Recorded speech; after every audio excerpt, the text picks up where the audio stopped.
Il y a des personnes qui vont aller chez le marabout. Et ces personnes vont dire, je cherche un mari, je cherche une femme. Et comme depuis là, les hommes viennent et partent, ils vont aller voir le marabout. Le marabout va les prescrire un parfum ou une écorce parfumée. On va leur demander de fumer ça chez eux. C'est-à-dire de poser ça sur une braise. Ils vont poser sur une braise. Et on va dire, tu te mets nu. Et cette odeur va entrer en toi. Mais sauf que cette femme, en faisant ça, elle ne sait pas qu'elle vient d'établir un lien, de signer un pacte avec les succubus. Les succubus, c'est ce qu'on appelle les maris de nuit, les incubus, les femmes de nuit. Maintenant, quand cette personne va sortir, cet homme ou cette femme, si c'est un homme, il va attirer les femmes. Si c'est une femme, elle va attirer les hommes. Mais sauf qu'elle ignore que Satan, c'est un menteur. Il n'y a rien de ce que le diable te donne qui va te détruire. Tout ce que le diable donne, c'est pour détruire. Maintenant, tu vas voir que ce que Satan fait à travers le marabout, Dieu fait mieux que ça.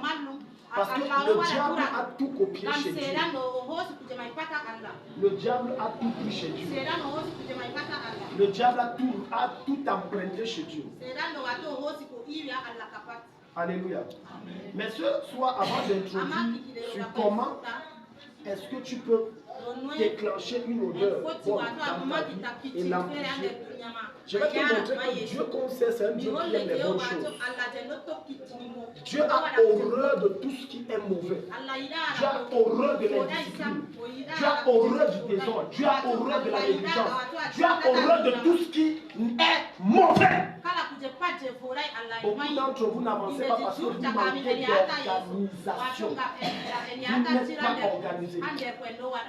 Voilà pourquoi il n'y a pas d'évolution. Tant qu'il n'y a pas un certain ordre établi dans ta vie, peu importe le genre de prière que tu fais, tu n'avanceras pas. Peu importe le genre de jeûne que tu prends, tu n'avanceras pas. Les chrétiens pensent que c'est l'excès de jeûne et de prière qui provoque l'action de Dieu. Non.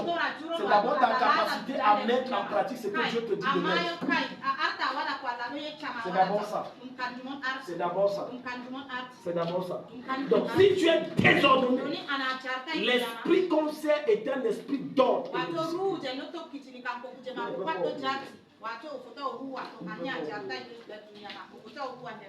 Donc regarde le Dieu concert comme il aime les bonnes choses. Si tu pouvais un peu surélever ça, Patricia, ça devient bien pour que les gens voient aussi. Ça va être fini. Ok. Deutéronome 30. Appuie alors comme ça, si les gens ne peuvent pas. On va voir comment arranger ça après. Deutéronome chapitre 30, verset 34. Il n'y a pas le verset 34. Un peu Exode 30. Je crois que ça me joue ça. 30, verset 34 et Exode. Il y a des instructions que Dieu avait données à. Verset 34. Voilà l'instruction que Dieu dit à Moïse. Amen. Les chrétiens qui aiment sentir mal, Dieu n'aime pas quand ils sentent. Tu as horreur de ça. Tu dois être bien, présentant, attirant, dégageant une bonne odeur. Mais la bonne odeur ici ne commence pas par qu'on vend à la parfumerie. Non, la bonne odeur commence par le style de vie que tu as. C'est ça qui attire les anges. Lorsque ta vie n'est pas bien, tu couches les hommes en désordre, tu attires les démons. Lorsque tu vas dans les boîtes de nuit, tu manges, tu fais des choses que tu n'aimes pas, tu prends la drogue, la cigarette, tu attires les démons. Regarde, l'Éternel dit à Moïse, prends des aromates, du staté, de l'ongle odorant, du galbanum et de l'encens pur en partie égale. Ça veut dire chaque ingrédient que je t'ai donné doit avoir une même proportion. Si c'est 10%, c'est 10% pour tous. Maintenant, il va continuer verset 35. Tu feras avec cela quoi? Avec cela quoi? Un parfum composé selon l'art du parfumeur. Ça veut dire que le genre de personnes qui peuvent faire ça, ce sont les gens que Dieu a créés avec la capacité et la compétence de créer des parfums. Donc Satan n'a pas créé de parfum. C'est pas le diable. On donne trop d'honneur au diable. Tellement d'honneur qu'il n'a pas lieu d'être. Il sera salé, pur et saint. Donc s'il y a des parfums salés, purs et sains, ça veut dire qu'il y a des parfums amers, impurs et malsains. Voilà pourquoi hier quand je vous enseigne, je vous ai dit qu'il y a des parfums sur le marché qui sont des dédicaces à Satan. Tu mets ça, ça tire le démon dans ta vie. Ça attrape les forces. Verset 36, regarde. Tu le réduiras en poudre et tu le mettras devant le témoignage dans la tente d'assignation où je me rencontrerai avec toi. Ce sera pour vous une chose très simple. Ce qu'il dit de mettre en poudre là, c'est ce que tu vas souvent chez les marabouts là. Mais sauf que pour les marabouts, c'est occulte et c'est satanique. C'est une poudre que tu mettais à l'époque là. Si vous avez été catholique à l'époque comme moi là, vous allez voir le prêtre faire ça. On appelle ça l'encens. Amen. C'est une poudre qu'on met, c'est ça que Dieu mettait là. Il dit que quand tu entrais dans la présence de Dieu, tu devais mettre, c'était un parfum odoriférant, ça veut dire que ça sentait une bonne odeur. Et tu devais faire ça, ça représentait la présence de Dieu. Donc quand Dieu sentait ce parfum-là, son cœur était content. Son cœur était agréable. Il était, oh Seigneur, il était très content. Verset 37. Vous ne ferez point pour vous de parfum semblable. Tu as vu? Dieu est tellement jaloux qu'il dit que ça c'est mon parfum. Vous n'avez pas écouté ça. Ça c'est mon. Donc si Dieu a un parfum, tu dois également être un parfum. Donc le parfum de composition qu'il était en train de dire là, c'est la vie que chaque personne qui veut suivre Jésus doit avoir. Une vie qui dégage un bon parfum. Vous ne ferez point pour vous de parfum semblable dans les mêmes proportions. Vous le regarderez comme saint et réservé. Et réservé. Voilà Dieu aime ça. Dis à ton voisin, Dieu aime ça. Il aime les bonnes choses. Alléluia. Quand je vois les gens mener n'importe quoi devant Dieu, ça c'est une insulte. Maintenant regarde, on va aller dans Matthieu 26. Matthieu 26. Dieu aime les bonnes choses. Donc quand tu amènes quelque chose pas important devant Dieu, c'est une insulte. Regarde. À l'époque des rois, lorsqu'on venait voir le roi, on cherchait quelque chose de précieux. On ne prenait pas n'importe quoi. On cherchait ce qu'on avait de meilleur. Voilà pourquoi quand tu vas lire ta Bible dans les évangiles, Matthieu, Marc, on va te dire, lorsque les mages sont venus rencontrer Jésus-Christ, ils ont amené, on dit les rois mages, on n'a même pas dit les mages, parce que seuls les rois peuvent honorer un roi supérieur. Ils ont amené la mine. La mine, c'est l'expression de la royauté. L'or, le deuxième a amené l'or. L'or, c'est l'expression de la richesse. Et l'autre a amené l'encens, l'expression de la sacrificature, le sacerdoce. Et c'était des choses précieuses. C'était pas n'importe quoi. Et Jésus venait de naître. On n'a pas mené n'importe quoi. Quand tu veux provoquer une bonne odeur de Dieu dans ta vie, considère le Dieu là que tu viens honorer avec tes mains. Considère-le. Et que ce que tu lui donnes soit proportionnel à la considération que tu as de lui. Et tu vas voir comment ta vie va commencer à dégager des odeurs assez agréables. 26, verset 7, voilà. Une femme s'approcha de lui tenant un vase d'albâtre.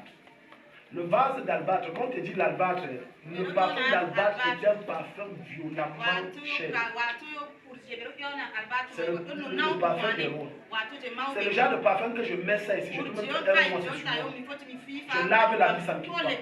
J'ai que j'entre ici, ça a saturé l'atmosphère. Et la femme qui est une prostituée qu'on appelle Marie de Magdala, parce qu'il s'agit d'elle, et aller au marché, puis toutes ses économies, acheter le parfum de vie. Maintenant, la preuve est que, on dit, tenant un vase d'albâtre qui renfermait un parfum de grand prix. Et pendant qu'il était à table, elle répandit le parfum sur sa tête. Sur la tête de qui? de Jésus. Très bien. Les disciples, voyant cela, s'indignèrent et dit, à quoi bon cette perte? On aurait pu vendre ce parfum très cher et amener le prix aux pauvres. Jésus, s'en étant aperçu, leur dit, pourquoi faites-vous de la peine à cette femme? Elle a fait une bonne action à mon égard.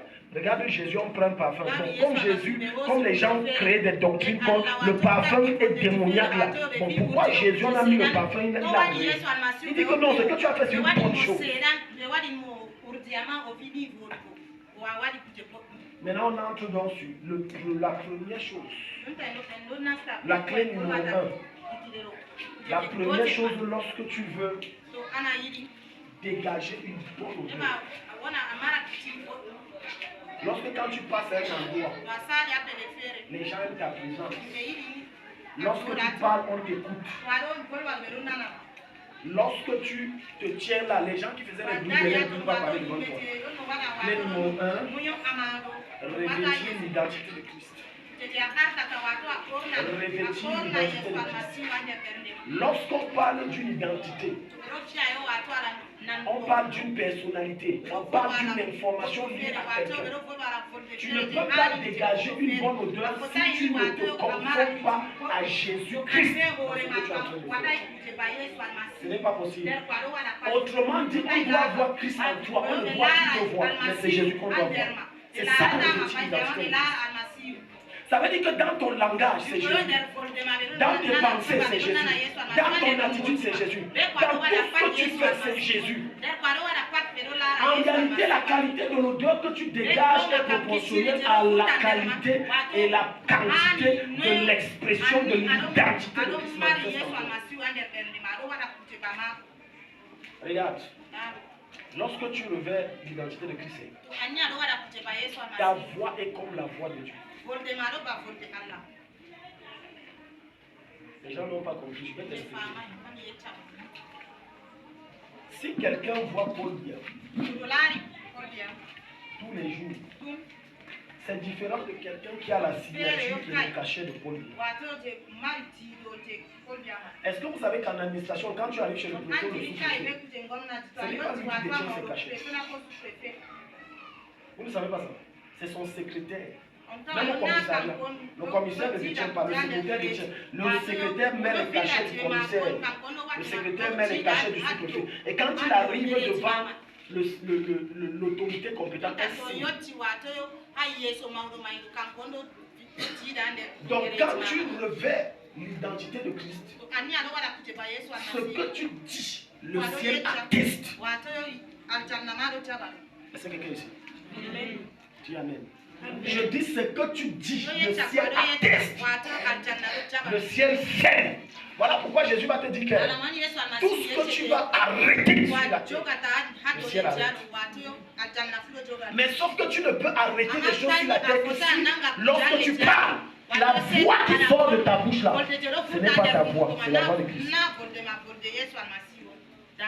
Ça veut dire que tu peux dire à quelqu'un, je bloque ta vie, le ciel dit c'est bloqué. Ce n'est pas une affaire seulement de pasteur. Non, ce n'est pas qu'une affaire de pasteur. Ça, c'est la dimension où Christ est visible. Elle manifeste, elle révèle en toi dans ta splendeur. Pour cela, you must die in you. Tu dois mourir en toi. Tu dois mourir en toi. Il ne doit plus rien avoir de toi que Jésus. Ouvrons 2 Corinthiens chapitre 2, le verset 14 à 16. Je vais te montrer ce qui se passe lorsque tu reviens Jésus. Lorsque tu as l'identité de Christ qui est tangiblement manifeste dans ta vie, quand tu arrives là où il y a la mort fuit à cause de toi. La mort fuit à cause de toi. La mort fuit. Les problèmes fuient à cause de toi. J'ai l'habitude de dire qu'il y a certains ici là, vous avez des démons qui dérangent vos mains. Je n'ai même pas besoin de dire les gens que je dors là, le démon l'a fui. Dis à ton voisin, dis Amen. Touche ton voisin, dis Amen. Tu vois, les gens rient, tu vois, c'est un rire de... Daddy, tu exagères, Daddy, tu exagères. Je n'exagère rien. Voilà pourquoi je peux me tenir ici. Et quelqu'un qui est possédé en ma présence, il est malade.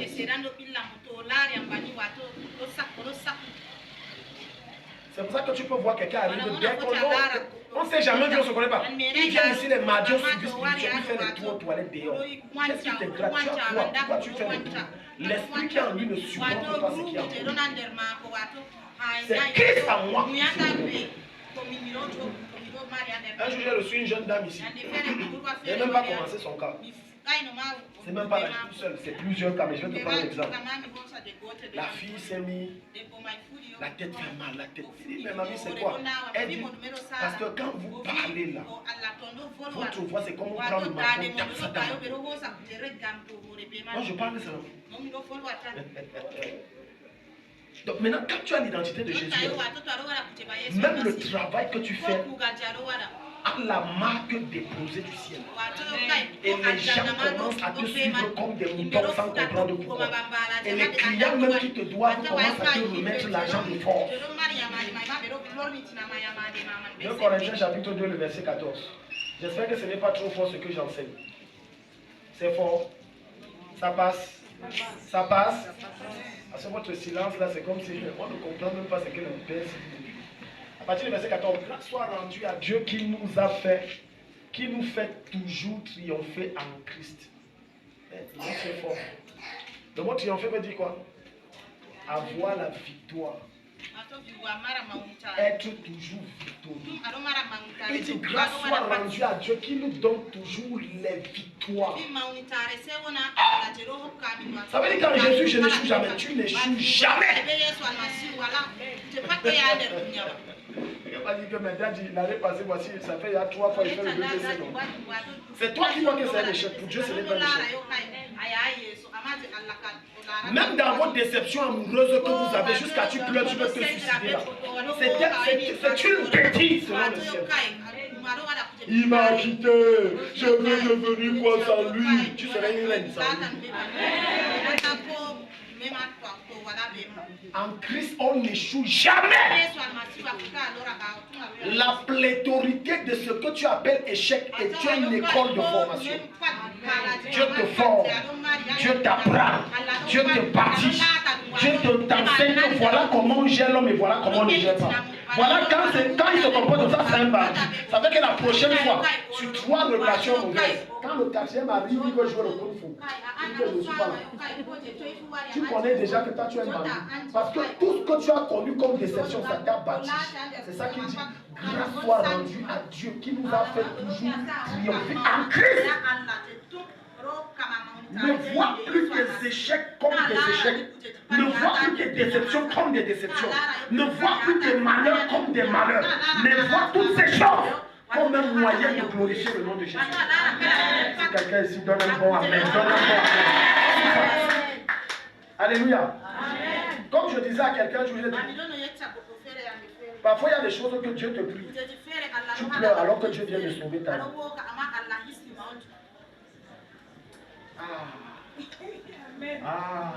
Dieu vient de sauver ta vie. Dieu vient de sauver ta vie. Si on avait dit à la mère de Hitler que je vais te provoquer un avortement, ou alors comme tu as accouché là, je vais tuer ton enfant, elle aurait dit tu es un démon, je refuse. Mais regarde ce que ça a produit. Parfois tu vas voir une femme enceinte à 7 mois, elle perd l'enfant.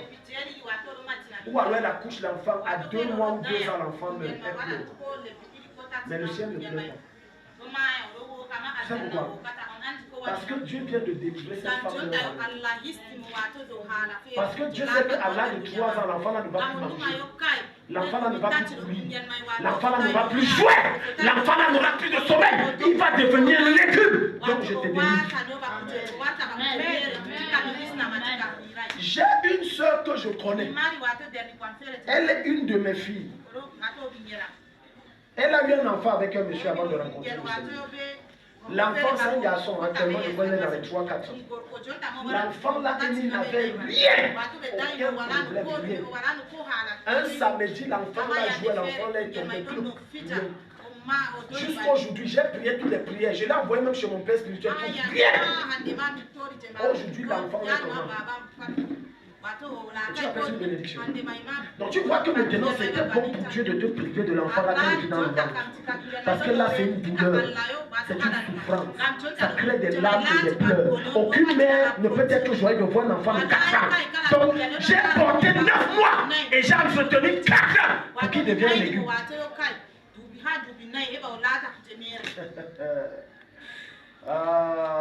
Dis avec moi, j'ai toujours la victoire en Christ. Dis avec moi, j'ai toujours la victoire en Christ. Mais pour que tu sois capable de comprendre ces choses, tu dois savoir revêtir l'identité de la personne de Jésus. Que je n'échoue jamais. Aujourd'hui, si je peux être un, par la grâce de Jésus et la force de l'Esprit à moi, quelqu'un qui véhicule et enseigne bien, ce n'est pas tombé du ciel. C'est une somme d'épreuves, d'humiliation, de frustration, de blessures, des échecs, des rejets.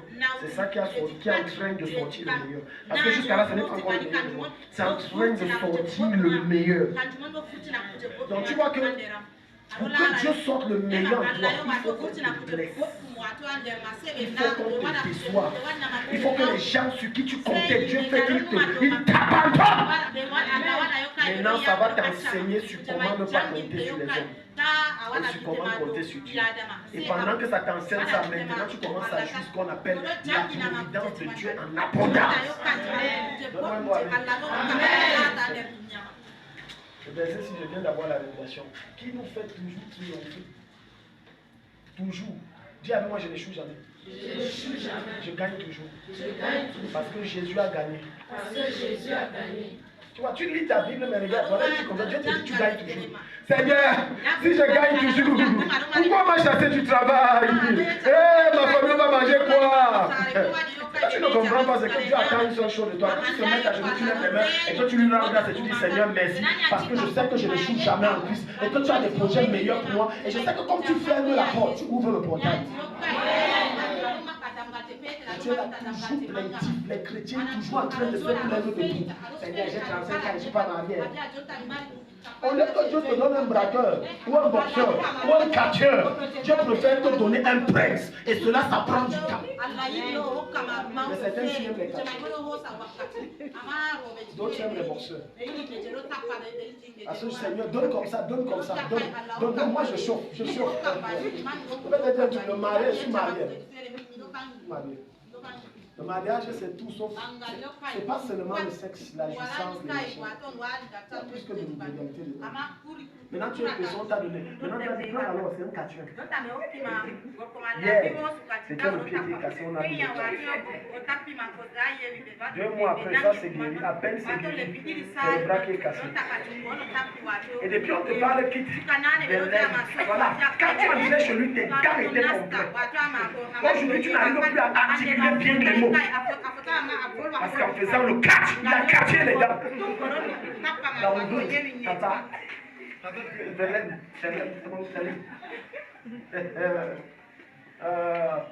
Alléluia. Donc, les choses qui t'échappent et dont tu as soupiré après Dieu, arrête de te plaindre. Arrête de pleurer. Seigneur, il a dit qu'il a ta vie entre ses mains. Il a les projets pour toi. Il dit, je connais les projets qu'il a formés pour toi. Des projets de bonheur et non de malheur, de paix. Pour te garantir quoi? Un avenir et de l'espérance. Et tu te plains de quoi? Tu pleures toujours. Tu gagnes toujours Jésus. C'est la seule équipe qui gagne toujours. En Christ, on gagne toujours. Et qui répand par nous en tout lieu. Hey! Qui répand par nous en tout lieu. L'odeur de la connaissance. Je vais t'expliquer ça. Ça veut dire partout où un enfant de Dieu se trouve normalement, on veut être content. Les gens s'ils ne sont pas ici. Si on continue comme ça, je vais te poser le micro en rentrant, on va se rendre bien. Il dit qu'il répand à travers nous en tout lieu l'odeur de la connaissance de Christ. Ça veut dire que quand on le regarde, on doit envier. Mais c'est curieux de voir des chrétiens qui disent qu'ils sont nés de nouveau, mais ils appuient les païens. Aujourd'hui, certains païens ne veulent pas donner leur vie à Jésus parce que quand on te regarde, ce n'est pas l'odeur là que tu dégages. Tout ce que tu dégages, c'est qu'on ne veut pas être comme toi. Hello? Trouver des chrétiens sapés, c'est difficile. Alléluia. C'est comme s'il y a un esprit et je chasse ça sur les membres de cette église. Pourquoi les autres ne sont même pas venus? Dimanche, tu vas les voir ici, juste après. Je chasse le démon là dans ta vie au nom de Jésus. On dit, tu déploies quoi? L'odeur de la connaissance. Ça veut dire quand je parle, on n'entend que dans ma voix Jésus. On ne m'entend pas. Il n'y a pas moi. Il n'y a pas quand j'étais avec le délégué ou quand je marchais avec le chef. Non! On entend seulement la voix de Jésus qui est. Quand on me voit, c'est la beauté incarnée. Quand on m'observe, c'est la révélation de la sapologie. Les amens, c'est un côté, les autres, c'est. Ça, c'est les choses du monde, les gars. C'est les choses du monde. C'est les choses du monde. Marche-nous comme madame, je t'en supplie, parce que tout ce qui est sur toi là, c'est les choses du monde. Je vais m'aller plus loin. Prie que Dieu enlève ton esprit de ton corps, parce que le corps là même là, c'est pour le monde. Quand tu vas mourir, tu peux faire ton corps là aussi. Nous tous on sera ici. Tu es né poussière. Si tu dégages l'odeur de la connaissance, ça veut dire quand je révèle l'identité de Jésus, tout à moi parle de Christ. Tout à moi proclame sa grandeur. Tout à moi proclame sa splendeur. Je ne m'habille pas extravagamment. Je m'habille respectueusement. Lorsqu'on me voit, je suis la révélation de Jésus. Je brille naturellement. Pas besoin d'être fantakuka. Amen. Il y a les gens qui ont honte de leur vie. Les next personnes, c'est l'enseignement. Amen. C'est l'enseignement. Je ne l'explique pas. Sans toi, pas que les gens soient en haut comme ça, non. C'est Jésus qui te parle. Ne me vois pas, vois Jésus. Il y a des filles tellement belles qu'elles ont le teint noir. Pourquoi? Pourquoi? Tu as vu le blanc dit que je crée lui qui me rend noir.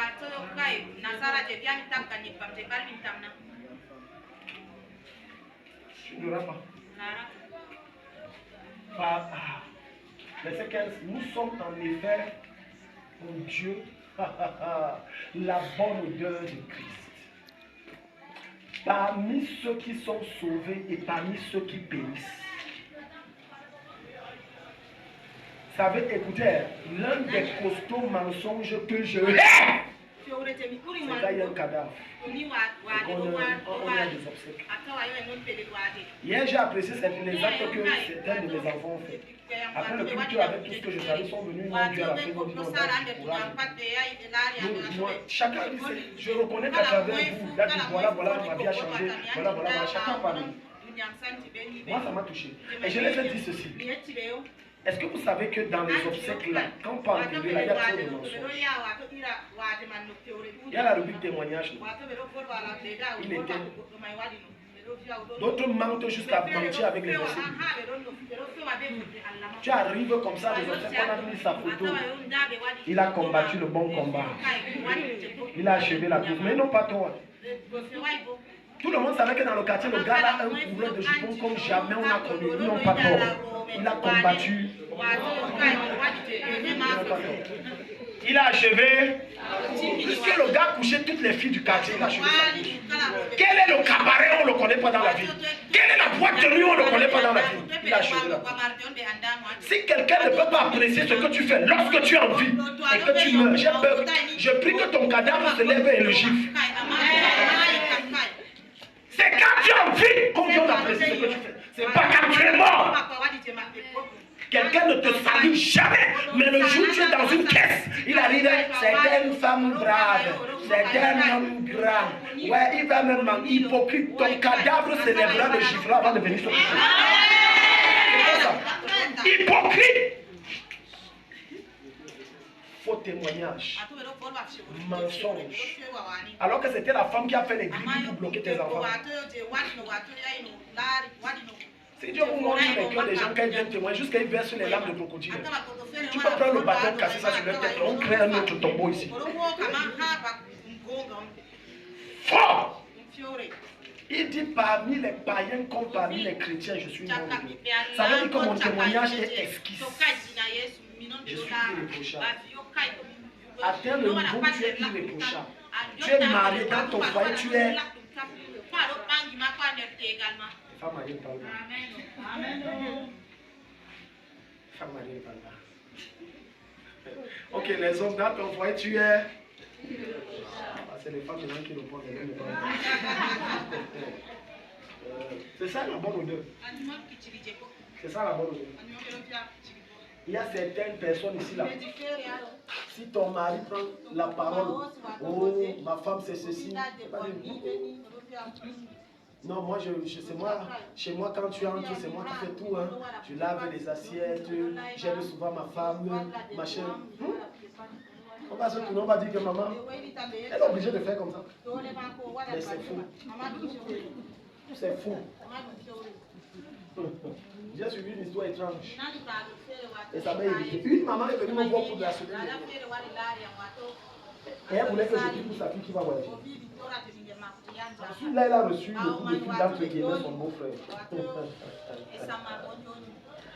Et puis son beau-frère, je suis seulement, donc c'est toi qui nous fais ça dans la famille. Après, elle m'expliquait qu'il a dit, le monsieur ici que vous voyez, il habite chez ma soeur.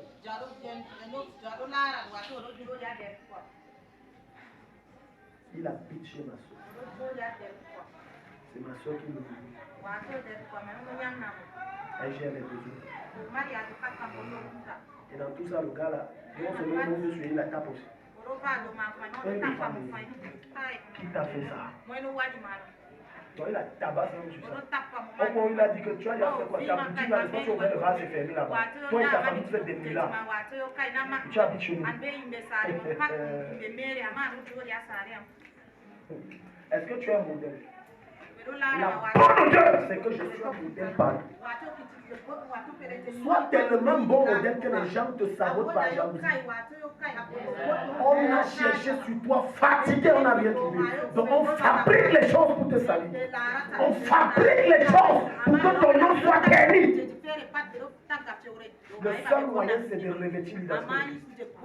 Voilà ça. Et nous sommes en effet pour Dieu. Ça veut dire que quand Dieu me regarde, constamment j'ai une bonne odeur. Mon fils, si je l'aime, tu dégages une bonne odeur. Quand tu dis Père, il dit, ah, je reconnais cette voix. L'odeur là est très bonne.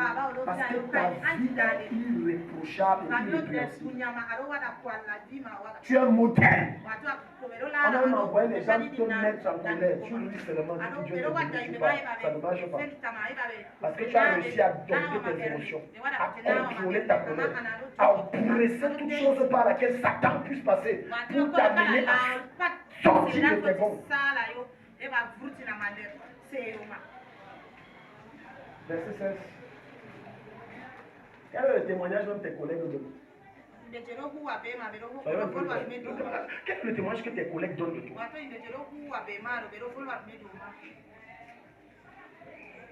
Quel est le témoignage? Il y a certains ici là, ils viennent le saluer, ils ne saluent même pas les gens. Quelqu'un arrive, quelqu'un ne salue pas.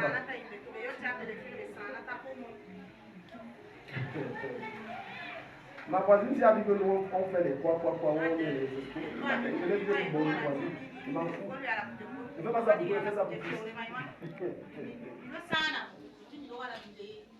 Est-ce que tu sais qu'un